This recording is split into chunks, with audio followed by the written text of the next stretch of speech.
News Panorama is a TV news magazine program that gives you the story behind the story. It tells the stories the way they should be told by capturing the larger scale.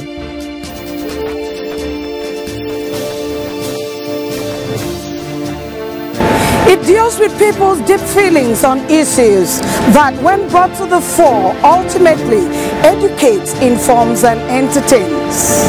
News Panorama. Capture the larger scale. Nigerians join the rest of the world to celebrate International Workers' Day. On this day, people in many countries around the world celebrate workers' achievements and march in the streets and stadiums, demanding fair play and better working conditions. In Cross River State, Governor too marks first Workers' Day as a governor with an increase in minimum wage for Cross River State workers. The theme for this year's celebration, People's First, coincidentally, is the mantra and one of the policy of His Excellency Senator Prince Bassey Ederutu, the People's First Governor. The reconstruction of the 8 Miles Ravine, empowering of girls in Africa, the installation of solar street lights in Akpabio local government area of Cross River State to curb insecurity in the area, and the need to be safety conscious in workplaces. Welcome and thanks for joining me on the program News Panorama. I am Josephine Efanga. News Panorama. Capture the larger scale. If you have just tuned in, you are watching News Panorama. The turnout of workers for the 2024 Mayfest was significantly different, as workers were in high spirits, full of expectation from the People's First Governor, Senator Prince Bassey Ederutu. Characteristics of the governor: he didn't let the workers down as he announced a minimum wage of 40,000 naira. The report. This year's May Day, with the theme People's First, marked the first Workers' Day celebration by Governor Bassey Ederutu since assumption of office in the state. The celebration, which was organized by the Nigerian Labour Congress and Trade Union Congress, witnessed a mammoth crowd of workers at the UJ Swene Stadium, Calabar. In his remarks, the state chairman, Nigerian Labour Congress (NLC), Comrade Gregory Ulayi, commended civil and public servants for their turnout while presenting the plight of workers to the State Executive Council. Gathered here today to join the wall in marking the day set aside by the United Nations for the celebration of workers. The theme of this year's celebration is the People First. It is worthy to mention here that this incidentally corresponds with what you declared from inception to be the focal point of your government. This further goes to prove that Your Excellency is indeed aligned in spirit with the global mind of organized labor towards putting the welfare of people, of which workers are part of, before any other consideration. On his part, the chairman Trade Union Congress (TUC), Comrade Monday Ogbodom, noted that the national theme for the 2024 Workers' Day celebration is in tandem with the state mantra, pointing out the numerous challenges that face the state, to include employment of civil and public servants, payment of gratuity, amongst others. Giving every Cross Riverian without godfather or godmother opportunity to be properly interviewed for recruitment. Permit me to explain the proposed policy of tenureship of principal and head teachers in a very simple term. What this means is that a director in the state service who is heading a particular MDA, and after certain years, say 5 years, he ceases to head and revert to a staff in that MDA, allowing a junior staff to head or post him. It is completely against civil public service rule and extant rule. The extension service granted teachers are the same as that of university lecturers, judges, the medical and the rest. We therefore call and appeal to His Excellency to disregard short-of-motion policy by the Minister of Education and allow teachers to enjoy their elongation. The chairman, Radio and Theatre Art Workers Union, Comrade Rosemary Usang, state chairman, National Association of Nurses and Midwives, Comrade Josephine Bassey, and their counterparts from Neuropsychiatric Hospital, Calabar, Abdul Mamun, expressed their excitement as the Governor, Senator Bassey Ederutu, and his cabinet showed their support as they are part of the celebration. They prayed for God's wisdom and directive for the Governor and called on workers to discharge their duty effectively to enable him achieve the set goals of his administration. The workers ensure that we put out our best, we do our work. From the federal level to the state, there's an amount that is supposed to be paid to improve the living condition of workers it has not been actualized yet. So we are still looking at the negotiation, and we are looking at where the wind will blow and take us to. What the governor has expressed, what the governor has pronounced should be brought to bear, should be brought to friction, because he is a man of his word. And we want to use this opportunity to say thank you to the governor, even though as Oliver Twist we say we expect more in the terms of human resource, especially for health. So we crave the indulgence of the governor to see that nurses are being recruited into the state and local government employ. The workers have understood that it is their obligation, it's their responsibility to do this on this day, because they work for the federal government, and in appreciation for the federal government being able to put food on their table. We believe in a luta continua. We believe we have a responsibility. We believe we have a role towards the state and the government. That is why we are here today. The Speaker, State House of Assembly, Honorable Evelt Ayambem, said the legislative and executive arm of government are working together to see that the vision of the governor towards the development of the state is actualized, adding that workers should redouble their efforts, knowing that reward for hard work is to do more work. They should double the energy. All of this, that at the end they retire and retire well, and do it before they have actually put their own quota, contributed their own quota to the growth of prosperity. And of course, you know that with the governor we have now, gratuity is not a problem, pension is not a problem anymore. The days where people retire, having served meritoriously for 35 days and going to suffer anguish, abject poverty and over. The governor is very proactive. He listens to them. He listens to pensioners. He listens to the issues affecting gratuity. The governor, Senator Basio, wishes everyone the best of the month, while describing the day as a moment to have mutual understanding with workers in the state. Governor Tu also highlighted his achievements since assumption of office, noting that workers in the state will be duly paid with new minimum wage by 40%, and gave directive to the head of service and Ministry of Establishment and Training and Pension to carefully assess qualified crushivarians for employment from grade level 3 to 9 into the state civil and public office. I count it all joy, an expression of goodwill and solidarity with the workers of Cross River State in the commemoration of the 2024 International Labour Day. I am therefore glad to be in your midst today, the 1st of May 2024, to share every moment with you. The April 2024 salary and pension have been duly paid to every worker and pensioner in the state. The state government is presently on the verge of concluding necessary arrangements for the staggered payments of outstanding gratuity to retired workers.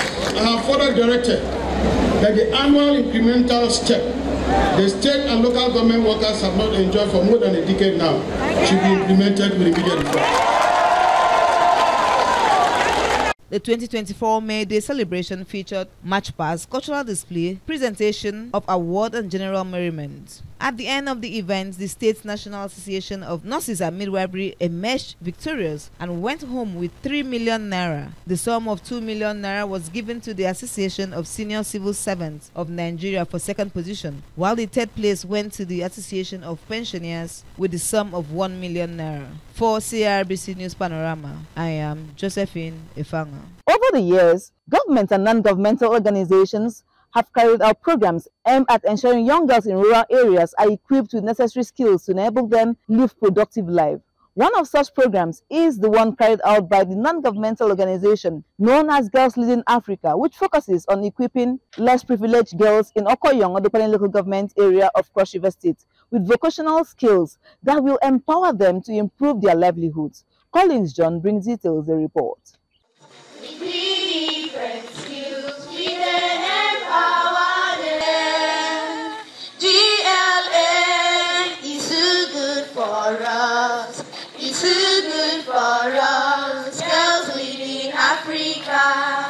Among the 21 girls, 6 emerged best graduating students for the Cohort 3 2024 session of Girls Leading Africa program, which the best 2, each from fashion design and catering, were given startup packs, while the best 2 from the computer section were offered educational support when they gained admission into tertiary institution. Mary Asukwo and Asa Asukwo emerged best graduating students in fashion design, Mary Ita and Marvelous Elijah catering, while Eme Edith and Mary Akom emerged best in computer. Some of them expressed their feelings and what they hope to achieve utilizing the knowledge gained.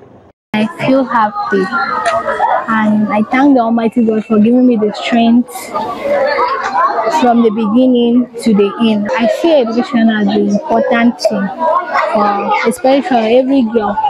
Things are important thing, and I feel blessed. I'm very grateful to God Almighty that makes me to be among the best graduates in tailoring school. I said a very big thank you to Girls Leading Africa for giving me the opportunity to learn skills. I say may God bless them and give them more money and more effort for them to put in this organization. I will use those gifts that they give me and beg and help others. For those that don't have money, to join me and beg those things. Parents and relatives of the graduates could not contain their joy as some acknowledged the positive impact Gifty Umor, the founder and executive director, Girls Leading Africa, is creating in the lives of young girls in Odopange local government area. My heart is full with joy, and I come to learn that he's the best student in the GLA. Yes, I'm very happy. I feel happy to come this our graduation today. May God bless them where they train my pidgin. Members of the Girls Leading Africa Board of Trustees, Oluwa Fumilola Ojo, Dr. Elizabeth Achibong, and the organization's head of administration finance, Nkoyo Effiong, while advising the girls to remain focused, noted that the organization is achieving its goals and vision of giving young girls in the area a bright future, saying that the past beneficiaries of the program are already taking the stage with the skills they acquired. A guest speaker at the graduation ceremony, Catherine Edem, emphasized the need for more persons to intentionally get involved in empowering young girls in rural areas to reduce their vulnerability. Most of the girls in underserved community, they are deprived of a lot of empowerment. So, and you see that the empowerment goes to the urban area as opposed going to the rural area. So this is an avenue for us to reach out to people in the rural area. For rural area, we know we might not be visible, but you know the impact will be felt by the community. God is thinking well of you, and so has brought you out and shown you the right way. With him, all things are possible. Seek the Lord. Ask him to direct your path, and he will do so. God is always looking for people to help. I don't really know that in this part of the world, we still have people with this heart of gold, that they are bringing the less privileged children from the scratch and train them to be of a better future. They train so many children of different skills, and today is a day that they are sending them food for them to go and shine in their world. It has been a nice experience, meeting with girls with different attitudes, different characters, different way of living and doing things. It's been a nice time with them. The founder and executive director of Girls Leading Africa, Gifty Umor, praised the girls for showing remarkable resilience in the face of challenges while focusing on achieving their set goals. She urged them to know that Girls Leading Africa, their parents and guardians, have set a path for them to explore the world, hence the need for them to be the light in their communities. Dear GLA class of 2024, your focus has been commendable. You have kept your eyes on your goals and have demonstrated that true success is not accidental, but planned, pursued, and achieved with intentionality. Being deliberate in your actions has set you apart. Each of you have made conscious choices and committed to your task, and now you see the fruits of your dedication. This quality will be your compass in the journey ahead. Collins John, CRBC News Panorama. The reconstruction of the 8-mile stretch of the ravine is a major infrastructural project that will have a significant impact in the community. This project aims to improve safety, reduce traffic congestion, and enhance quality of life for residents of the area. The report. I am right here at the Nasarawa Road 8 miles, where the reconstruction of the road is being carried out. The road was at the verge of collapsing, making it difficult for transporters to make their daily routine use of the road before the intervention of the government. The excessive rainfall in the last rainy season and the lack of properly clean gutters for drainage control had led to the collapse of the road, forming a massive 40-meter deep ravine at Nasarawa Road in 8 miles, Cross River State. This ravine has caused erosion and impacting the landscape and natural resources in the area. Residents of the area shared their concerns about the negative effect of the ravine, recalling the collapse. Because the water is very far. When the water flow from this place, that is why it just they cut the place. They just block this place, like bomb. They block, maybe all water just flow like this. Maybe the water just come like this. So they find this ribbon, they block so that vehicle cannot fall down inside it. Government, thank you. God go bless government because they do well for us. As the people lamented on the road collapse and ravine, the state government, through the Nigeria Erosion Watershed Management Project, NEWMAP, immediately mobilized workers to the site, and significant progress has been made in mitigating the impact of the ravine. This ravine has been here for a long time, but between 2019, 2020 and 2021, the speed at which the erosion this place was degraded by erosion, became more pronounced, and took part of this road, swept off the road, and we're using just one lane. At a point in time, we were left to realize that at the end of this, the beginning of this rainy season, from April, May, June, no house will be found. The people are so happy about this project. You could imagine the lives of about 20 to 50,000 people domiciled within this area to be affected by the chopping up of this tree. Try to imagine how life will look like, and then a Messiah comes and tells us, don't cry again. These residents expressed gratitude to the government for the ongoing construction at the ravine, recognizing the positive impact it will have on their daily lives and the environment. Recently, they started the work on it. They are affecting so many people, and they are taking some people's buildings down there. And this is a major entrance to community from Nasarawa and Katopa and some other places. Their food normally comes out of this place. Before the intervention, really have tried bitterly, and they're written a lot of notes to the government of the day before they wake up to come and do something else. Seeing the intervention of the government, the residents expressed their gratitude and appreciation for the development. For CRBC News Panorama, Solar lights plays a crucial role in improving the quality of life in the community. It can provide a reliable source of light in the area where there is no access to electricity, allowing people to continue their daily activities after sunset. In this report tells us more on the newly installed solar street lights in Akpabuyo local government area. The report. As society grapples with pressing concerns like climate change and energy resource depletion, the integration of sustainable technologies has taken center stage. Among these innovative solutions, solar street lights have gained prominence for their potential to address both urban lighting needs and environmental impacts. Lighting of roads is said to be of benefit beyond giving the ability to be able to see in the dark. It is also claimed that lighting reduces crime and traffic accidents by a considerable amount, and it is therefore necessary to have it for these reasons. In Cross River State, Akpabuyo local government area has received a boost as new solar street lights have been installed and could be recorded as one of the most useful and important developments in the area by the Niger Delta Development Commission (NDDC). Before the installation, there was constant blackout at night in the local government area and could be said it encouraged crises in the area such as robbery, rape and most times accidents. The installation of this street lights starts from Esowopoyo village to Bakasi village. Before, this place was dark, the village was very dark, but with this street lights, our young ones can walk freely. I thank government for this light that they give us. Before, we don't have light. If they enter our shop, they thief something because everywhere was dark. But now, you can walk for road even 1 o'clock in the night without fear anything. We have light now. Everywhere there is light. This resort is very good to us. It gives us light.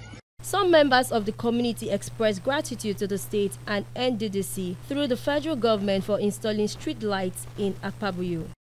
Light is actually like a beauty of an environment. So before, when there was no lights, everywhere was dark, and it was attracting criminal activities. Like some people can enter somebody's shop, take something without the person knowing about it because there's no light. Street lights has brought so much benefit to us. Like somebody like me, I cannot walk on the road at night because I'm scared of people attacking me, taking my bag off. These lights have brightened Akpabuyo. These lights have been able to scare away insecurity. For instance, this is one of the famous markets in Akpabuyo, Udoakonoyum. It has helped this market to turn into day and night market, which the women now they can sell up to 10 p.m. in the night. So it's like transforming the place into a paradise. We see the streets of Akpabuyo now illuminated by the new solar street lights. People are walking around safely enjoying the well-lit surrounding. The community is buzzing with energy and life. For CRBC News Panorama, Eriti Christopher. Safety issues have become very crucial of late, given the incidences around the country and indeed the state. This raises more concern as the global community celebrates World Safety Day on April 28th. The theme, ensuring safety and health at work in a changing climate. Grace Sampson brings details, the report. World Safety Day is a global annual event that aims at creating awareness about the relevance and value of safety and health at work. It is a global initiative by the International Labour Organization seeking collective localized impact across climes and regions of the world. The theme for this year's World Safety Day is ensuring safety and health at work in a changing climate. It focuses on the critical need to address workplace safety issues in the face of climate change. The impact of the climate change is increasingly being felt on a daily basis. Rising temperatures, extreme weather events, and changing precipitation patterns, which can increase the risk of heat stress, dehydration, and other heavy hazards for workers. On this year's edition of the Safety Celebration, Cross River State was not left out as the Society of the Safety Engineers joins the rest of the world to commemorate the Safety Day. The branch chairman of Safety Engineers, Engineer Paul Beppe, who spoke on this year's theme, said the theme was carefully selected to awaken the safety consciousness amongst Cross Riverians to enable a safety environment for all. The vision of the institution is to become a leader in the provision of safety regulations in safety engineering practice in Nigeria and at the best available technology, not entailing excessive costs. This can only be achieved by fostering a culture of collaboration, innovation, and excellence, which will elevate the profile of our institution and attract top talents and partners. To ensure safety and health at work in a changing climate, it is essential for individuals and organizations to adapt the right safety measures around their environment. Some safety practitioners express optimism that moving forward, continuous awareness and sensitization will be increased in order to reduce the lack of safety in our environment and workplace. At our workplace, things that we need to consider first is safety. Whenever we find ourselves, we should always consider safety. Our safety is very important, not only at the workplace, even at our residential places. Whenever we find ourselves, we should always consider safety first. With this, I'll be able to gather more experience pertaining to safety, how to be able to help at my place of work, the society, the state at large. With this, I know I will be able to get to a better place. They have taught us so many things, that have created more awareness to me as a person on the need to apply safety and precaution, especially my own profession as an engineer. In New Map, the first thing that comes to our mind is nothing but safety. Because when you are dealing with gully erosion, it requires a lot of professional safety, human safety. And I'm happy to be part and parcel of this event. For ShareABC News Panorama, Grace Sampson reporting. That is all we have on our lineup this week. We hope to be back same time next week. To keep a date with us, I am Josephine Efanga.